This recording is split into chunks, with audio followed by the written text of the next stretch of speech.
Clancy's latest letter reads, "The crown is heavy, but I can carry it. This city needs hope, and I alone can give it to them.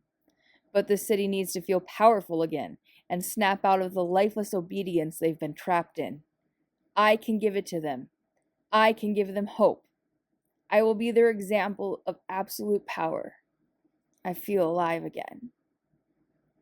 Those of you who have been following me long enough probably noticed something here right away. That is, hope. This city needs hope. I can give them hope. I've been saying this for years, everyone. Clancy is hope. He's always represented hope in the midst of oppression, that is, mental illness.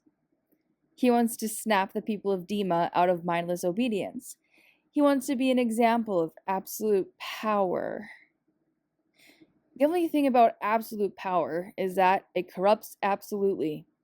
This saying has been in the English lexicon for 139 years. It came from a letter written to a bishop. Now we have Clancy writing the words absolute power in a letter, and he's writing it in a positive tone. So, instead of a letter addressed to a bishop criticizing absolute power, we have, Clancy writing about it as a positive. But the thing is, Clancy is not fully a bishop.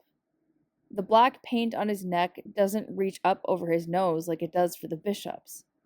He isn't, shall we say, absolutely a bishop. So my question is this: if Clancy is to become an example of absolute power, does that mean he will become a full bishop? Things are contradicting themselves here. Clancy is contradicting himself. He tells us he feels alive again. He attaches that to the idea of hope, but he seems confused. Something in him has fractured. Why is that? Well, as you all know, I have had my own experiences with mental illness. I have had years-long episodes of deep depression, only for them to clear away thanks to the right medications, aging, and therapy. But the thing is, when you have lived years in a mood episode, that mood episode is what you become.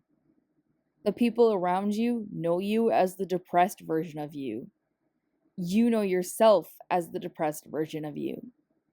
You become comfortable in the darkness, living life in certain ways. Then, when that darkness suddenly clears away, you are confronted with a harsh truth. You have not been yourself for a long time. Now you have to choose who you are, what it means to be when you're healthy.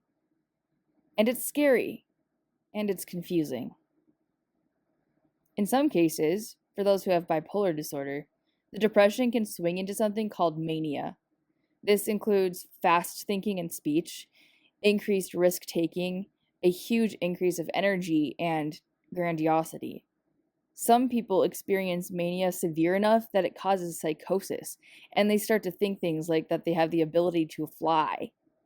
There are countless documented cases of people jumping off buildings because of this false belief caused by mania. Mania is very much just as dangerous as depression. That inflated sense of self can lead to death. Now we have Clancy. He has huge goals of waking up the entirety of Dema. He wants to bring them hope. He wants to be an example. He feels that he and he alone can accomplish what he is setting out to do. And he is embracing absolute power. Perhaps our hero is confused. He has broken out of his depression and now he doesn't know who he is.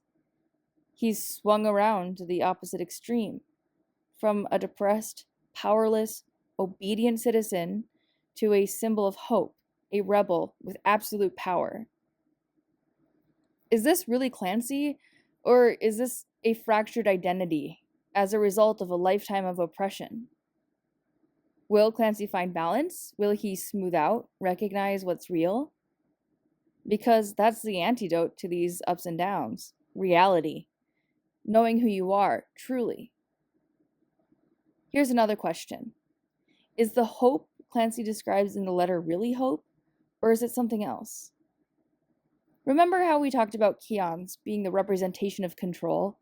How control is a coping mechanism, a way to survive the world, to survive mental illness. What if, when Keons was killed, that sense and need for control didn't just disappear? What if it transferred? When Keons was murdered, the last thing we saw of him was him laying on the ground as the glow of the seizing power faded from his eyes, the power of control leaving him. Then, in the water, Trash dies and the light fades from his eyes. The next person we see is Clancy, face down on the ground in the water. The next time we see that glow of control, it's in his eyes.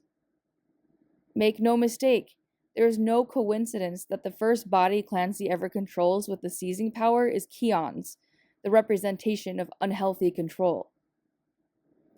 This transfer of power is what came here. That heavy crown, it's Keons' crown. Clancy doesn't fully realize this, at least not right away, but now that absolute power of control has corrupted him. Now, he is slowly becoming a bishop.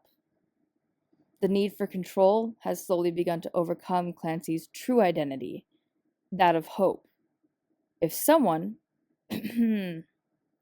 doesn't step in and pull Clancy off the path he's currently walking down, that paint is going to end up creeping over his nose.